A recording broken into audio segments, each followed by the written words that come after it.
مرحوم خالد کی فنکردہ اسکیم کامیابی کے ساتھ آج بھی چل رہی ہے۔ آج اس سال مجلس اتحاد المسلمین کی جانب سے SSC کے 1544 طلباء اور طالبات نے آل انڈیا اسکول اس سال دسمبر میں 8000 طلباء اور طالبات کو یہ آل انڈیا گائیڈ دیا جا رہا ہے، اور انشاءاللہ تعالی حیدرآباد کے 1540 طلباء اور طالبات کو، جس میں قریب 90 اردو میڈیم کے اسکول ہیں، اور باقی 6450 تلنگانہ کے دیگر اضلاع میں یہ تمام آل انڈیا گائیڈ کو وہاں کر اسکول میں تقسیم کیا جائے گا۔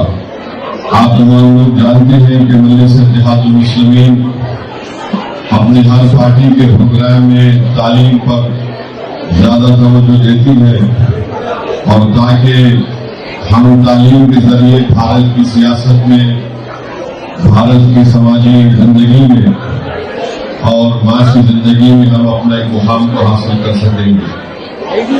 کوئی ایسی سیاسی پارٹی نہیں ہے جس نے تعلیم کے میدان میں اتنی خدمت ابھی انجام دے رہی ہے، وہ صرف مجلس اتحاد المسلمین کر رہی ہے۔ میں آپ کو یہاں پر ایک بات بتانا ضروری سمجھتا ہوں کہ آج 6 دسمبر ہے، اور آپ اور ہم جانتے ہیں کہ 6 دسمبر 1992 کو کیا ہوا تھا۔ سپریم کورٹ کو وعدہ کر کے کہ وہاں پر بابری مسجد کو ہاتھ نہیں لگایا جائے گا، تمام سنگھ پریوار کے لوگ جمع ہوئے، لال کرشن اڈوانی، مرلی منوہر جوشی، اما بھارتی، جتنے لوگ تھے ان تمام لوگ سپریم کورٹ کو وعدہ کیے تھے کہ مسجد کو ہاتھ نہیں لگایا جائے گا، اور اس کے بعد ہم دیکھتے ہیں کہ بابری مسجد کو وہاں پر شہید کر دیا گیا، باوجود اس کے کہ سپریم کورٹ کو انہوں نے لکھ کر دیا تھا، اور بابری مسجد کو دنیا کی آنکھوں کے سامنے پولیس کی موجودگی میں مسجد کو شہید کر دیا گیا۔ جس جگہ پر مسلمانوں نے نمازیں ادا کی، اور خود سپریم کورٹ نے بابری مسجد کے فیصلے میں کہا کہ 22 اور 23 دسمبر 1949 کو بغیر کوئی قانونی چارہ گوئی کے مسجد میں گھس کر وہاں پر مسجد کی بے حرمتی کی گئی، وہاں پر مورتیاں رکھی گئیں، اور پھر سپریم کورٹ نے اپنے ہی فیصلے میں صفحے نمبر 913 اور 914 میں لکھا کہ مسجد کی شہادت، جس کو انگریزی میں کہا کہ ایگریگریس، انہوں نے لفظ کا استعمال کیا اور کہا کہ یہ violation of rule of law تھا۔ آج جب ہم یہ دیکھتے ہیں کہ کرمنل کورٹ کا فیصلہ آتا ہے، بابری مسجد کے شہادت کے جتنے ملزمین جن پر الزام لگایا گیا تھا، کورٹ نے کہہ دیا کہ وہ تمام کو بری کر دیا۔ سوال یہ پیدا ہوتا ہے کہ پھر 6 دسمبر 1992 کو پھر کس نے مسجد کو شہید کیا تھا؟ اور یہ مودی کی حکومت، بی جے پی حکومت نے اس ٹرائل کورٹ کے فیصلے کے خلاف اپیل نہیں کی۔ عجیب ماحول ہے، انصاف کی بات کرتے ہیں، اور ایک موب وہاں بلکہ ہزاروں کی تعداد میں لوگ جمع ہو کر مسجد کو شہید کر دیے، اور کورٹ یہ فیصلہ دیتا ہے کہ ہم کسی کو بھی مجرم نہیں قرار دے سکتے۔ میرے عزیز دوستوں اور بزرگوں، پھر ہم دیکھتے ہیں کہ حالیہ دنوں میں وزیر اعظم ملک نے کہا کہ 500 سال کے زخم اب ہمارے بھرے جا رہے ہیں۔ سوال یہ پیدا ہوتا ہے کہ سپریم کورٹ نے اپنے فیصلے میں کہا کہ نہ کوئی مندر کو توڑ کر وہاں پر مسجد بنائی گئی، تو پھر کس بنیاد پر وزیر اعظم اس طرح کی بات کرتے ہیں؟ آخر وہ کون سے زخم کی بات کر رہے ہیں؟ زخم تو وہ ہے کہ 6 دسمبر 92 کو مسجد کو شہید نہیں کیا گیا بلکہ بھارت کے سنویدھان کو کمزور کیا گیا، آئین کو، رول آف لا کو کمزور کیا گیا، اس کو زخم دیا گیا۔ اور آج وزیر اعظم اس طرح کی بات کرتے ہیں۔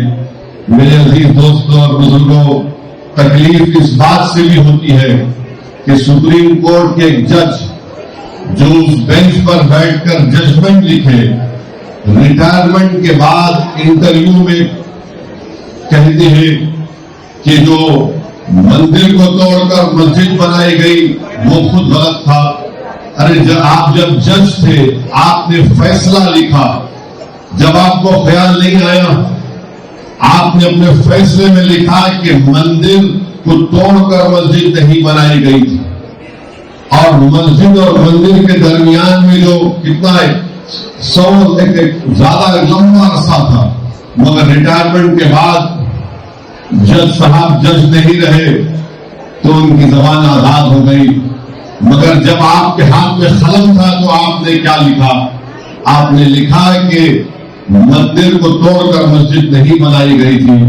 میرے عزیز دوستوں اور بزرگوں، آج آپ دیکھتے ہیں کہ اس طرح کے ججمنٹ جب آئے تھے، جب یہ ججمنٹ آیا، میں نے اسی وقت کہا تھا کہ یہ آستھا کی بنیاد پر فیصلہ دیا گیا۔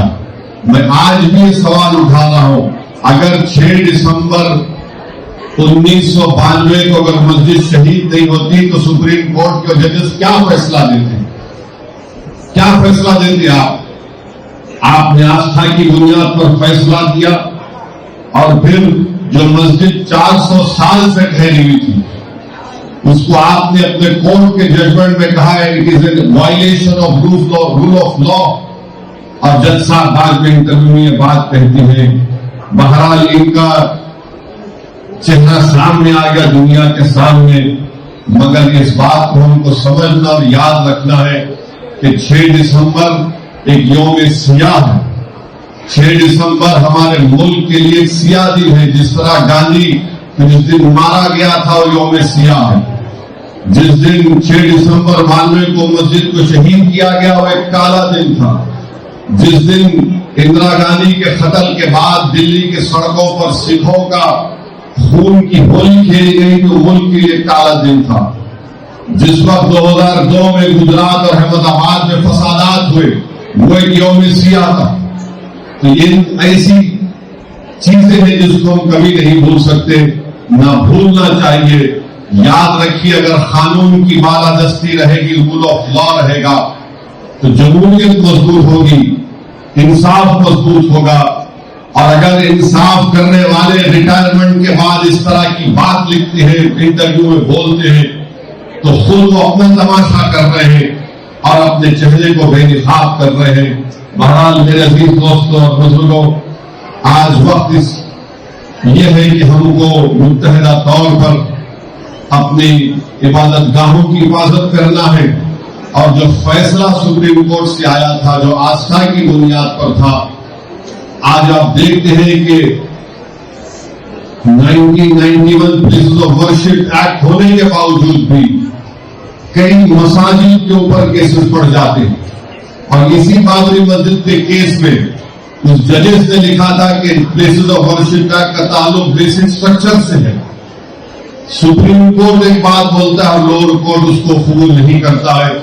بہرحال ہم کو جتنی اللہ نے ہم تمام کو صلاحیت دی ہے، ہم آئین کو مضبوط رکھیں، قانون کی بالادستی کو برقرار رکھیں یا رول آف لا کو برقرار رکھیں، اور ایسی طاقتوں کو پہچانیں جو ملک کے آئین کو، انصاف کو کمزور کرنا چاہتے ہیں۔ یاد رکھیے، اس ملک کا کوئی مذہب نہیں ہے، یہ ملک تمام مذہب کے ماننے والوں کا ہے۔